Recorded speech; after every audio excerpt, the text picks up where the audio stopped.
ဒီနေ့ပြောတဲ့အမှန်တရားကတော့ကျွန်ုပ်ဒီသူတစ်ပါးအားသခင်ခရစ်တော်ကိုမြင်နိုင်ရန်ညွှန်ပြနိုင်သည်ဒီနေ့ဒီအကြောင်းအရာနဲ့ပတ်သက်ပြီးကလေးတွေကိုပြောရမှာကကျွန်ုပ်တို့အသက်တာမှာဒုရိအဖြစ်သခင်ယေရှုကိုသူတစ်ပါးမြင်တွေ့ဖို့ဘယ်လိုပြုလုပ်ရမလဲဆိုတဲ့နည်းလမ်းကိုကြည့်ရအောင်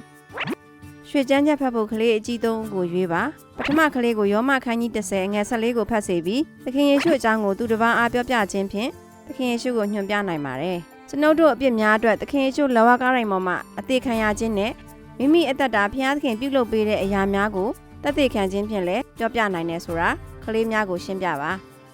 ဒါကြောင့်ကျွန်ုပ်တို့ဟာသတင်းကြားပြောခြင်းဖြင့်သခင်ယေရှုကိုသူတစ်ပါးမြင်တွေ့နိုင်ရန်ညွှန်ပြနိုင်ပါတယ်ကလေးတို့ရေဆီယာမက1 2 3လို့ရေးတွက်လိုက်တာနဲ့ကျွန်ုပ်ဤသတင်းစကားကြားပြောခြင်းဖြင့်သူတစ်ပါးတို့သည်သခင်ခရစ်တော်ကိုမြင်တွေ့နိုင်ရန်ညွှန်ပြနိုင်သည်ဆိုတဲ့အားလုံးကလက်ကိုမြောက်ပြီးအကျယ်ကြီးអော်ရမယ်နော်ဟုတ်ပြီနော်1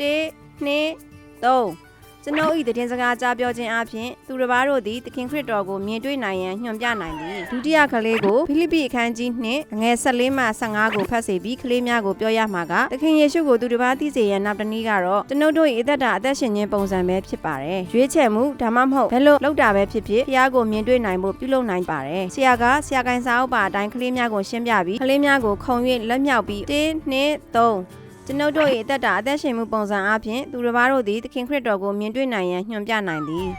တတိယကလေးကိုလည်းတစ်ပေအခန်းကြီး3ငွေ15ကိုဖတ်စေပြီးဆရာကကလေးများကိုရှင်းပြရမှာကနောက်ထပ်သခင်ယေရှုကိုညွှန်ပြနိုင်တဲ့နည်းလမ်းကတော့ကျွန်ုပ်တို့၏ဖျားဝတ်ပြုခြင်းပဲဖြစ်ပါတယ်ဆရာကိုင်းစာအုပ်ပါအတိုင်းကလေးများကိုရှင်းပြပြီးနောက်1 2 3ရေတွက်ပြီးခုံ၍လက်မြောက်ပြီးအော်ဆိုစေရပါမယ်1 2 3ကျွန်ုပ်တို့၏ဝတ်ပြုကိုးကွယ်ခြင်းအပြင်သူတစ်ပါးတို့သည်ခင်ခရစ်တော်ကိုမြင်တွေ့နိုင်ရန်ညွှန်ပြနိုင်သည်လက်ခုပ်တီးပြီးဖျားကိုချီးမွမ်းရအောင်အဲဒီနောက်ဆရာကိုင်းစာအုပ်ပါအတိုင်းဆက်လက်၍ပြုလုပ်သွားနိုင်ပါတယ်